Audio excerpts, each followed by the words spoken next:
TV 910ಗೆ ಸ್ವಾಗತ. ನಾನು ಅಸ್ಫಿಯಾ. ನೀವು ಇನ್ನು ನಮ್ಮ ಚಾನೆಲ್ಗೆ ಸಬ್ಸ್ಕ್ರೈಬ್ ಆಗಿಲ್ಲ ಅಂದ್ರೆ ಈಗಲೇ ಸಬ್ಸ್ಕ್ರೈಬ್ ಆಗಿ ಪಕ್ಕದಲ್ಲೇ ಇರುವ ಬೆಲ್ ಐಕನ್ ಕ್ಲಿಕ್ ಮಾಡಿ, ಲೈಕ್ ಮಾಡಿ, ಶೇರ್ ಮಾಡಿ. ಕಾರ್ಮಿಕ ಇಲಾಖೆ ನೀಡುವ ಗುರುತಿನ ಚೀಟಿ ಪಡೆದು ಸರ್ಕಾರಿ ಸೌಲಭ್ಯಗಳನ್ನು ಸದುಪಯೋಗ ಪಡಿಸಿಕೊಳ್ಳಲು ಶಾಸಕರು ಮನವಿ.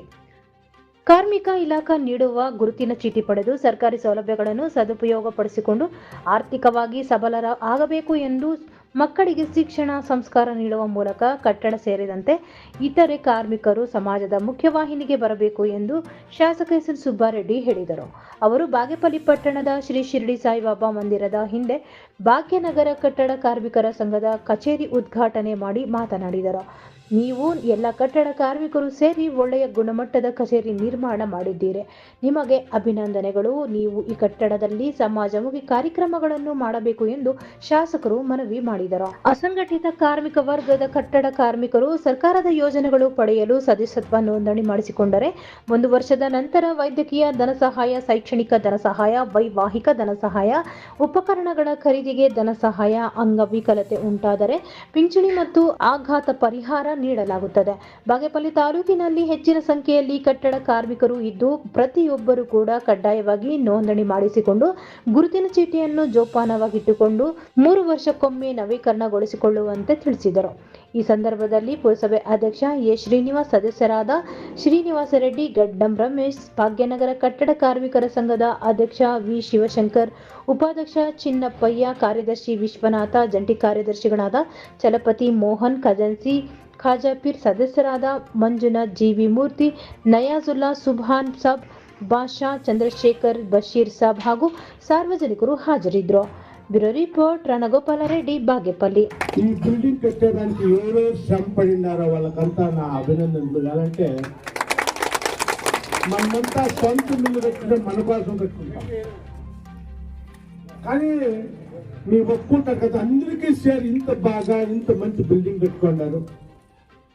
మీకు ఆ దేవుడు మంచి చేయని కోరుకుంటూ పొద్దు మీరు మీవుగా కష్ట సుఖాలు విచారించుకునే ఒక బిల్డింగ్ కట్టుకున్నారు. ఈ బిల్డింగ్ అయినా మంచి పనులు కావాలి. ఎట్లా కావాలంటే మీ కార్మికుల్లో గృహ సాహకారులు ఉంటారు, పేదవాళ్ళు ఉంటారు, భోజనం లేకుండా కూడా ఉన్నారు.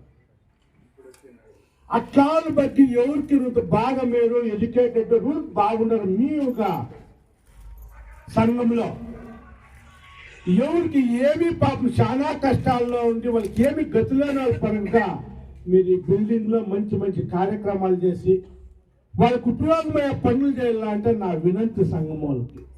అంటే ఏమో బిల్డింగ్ పెట్టే ఉన్నాము, ఎవరో సాయంకాలం పోయి మాటలు చెప్పుకుంటే ఒక బిల్డింగ్ ఉంది అనుకోద్దండి. ఇది ఎట్లుండాలంటే ఒక పేదానికి ఎవరికైనా మీలో ఎవరికైనా కష్టం వచ్చానుకో, ఒక హాస్పిటల్ విచారం ఉండొచ్చు, వాళ్ళకేమో వేరే పర్సనల్ కష్టం వచ్చిండొచ్చు. ఈ సంఘం నుంచి వాళ్ళకి మా సంఘం ఉంది.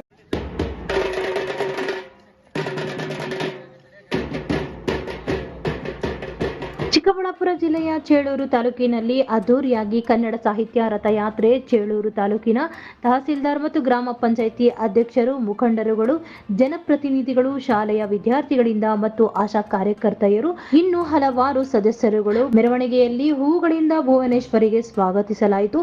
ಅಲ್ಲದೆ ಈ ಸಂದರ್ಭದಲ್ಲಿ ಬ್ಯಾಂಡ್ ಸೆಟ್ ಮೂಲಕ ಅದ್ದೂರಿಯಾಗಿ ಮೆರವಣಿಗೆಯನ್ನು ಸಾರಲಾಯಿತು.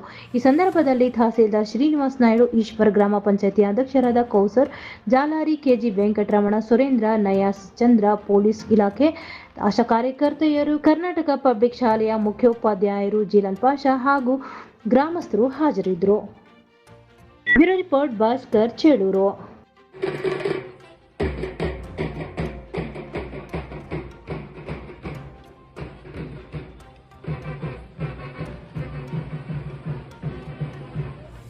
ಈ ದಿನ ನಮ್ಮ ಕನ್ನಡ ಸಾಹಿತ್ಯ ಪರಿಷತ್ನಿಂದ ಒಂದು ಕನ್ನಡದ ಗಣನಾಮೆಯನ್ನು ಎಲ್ಲ ಜಿಲ್ಲೆ, ಎಲ್ಲ ತಾಲೂಕು, ಎಲ್ಲ ಕೇಂದ್ರಗಳು ತಿಳಿಸಿರುವುದಕ್ಕಂತ ಎಲ್ಲ ಸರ್ಕಾರಕ್ಕೆ ಧನ್ಯವಾದಗಳನ್ನು ಹೇಳ್ತಾ, ಈ ಕಾರ್ಯಕ್ರಮ ಇನ್ನು ಮುಂದೆ ಹೆಚ್ಚಿನ ದಿನ ಕಾಲ ನಡೀಬೇಕು.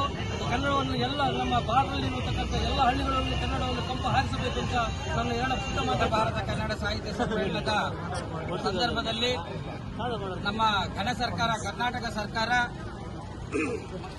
ತೀರ್ಮಾನಿಸಿ ರಾಜ್ಯದ ಎಲ್ಲ ಕಡೆ ಕನ್ನಡ ರಥವನ್ನು ಕಳುಹಿಸಿ ಜನರಲ್ಲಿ ಸಾಹಿತ್ಯ ಸಮ್ಮೇಳನದ ಬಗ್ಗೆ ಒಂದು ಜಾಗೃತಿಯನ್ನು ಮೂಡಿಸುವ ಸಲುವಾಗಿ ನಮ್ಮ ರಾಜ್ಯದ ಏಕೈಕ ಭುವನೇಶ್ವರಿ ದೇಗುಲ ಇರತಕ್ಕಂತಹ ಶಿರಸಿಯ ಭುವನಗಿರಿಯಿಂದ ಈ ಒಂದು ರಥವನ್ನು ಚಾಲನೆ ಕೊಟ್ಟು ನಮ್ಮ ರಾಜ್ಯದ ಎಲ್ಲ ಜಿಲ್ಲೆಗಳಿಗೂ ಸಹ ಹೋಗಿ ನಿನ್ನೆ ದಿನ ನಮ್ಮ ನಾಗರಿಕರ ಪರವಾಗಿ ಇಲ್ಲಿನ ಸಹಕಾರವನ್ನು ನೀಡಿದಂತಹ ಪೊಲೀಸ್ ಇಲಾಖೆಯ ಪರವಾಗಿ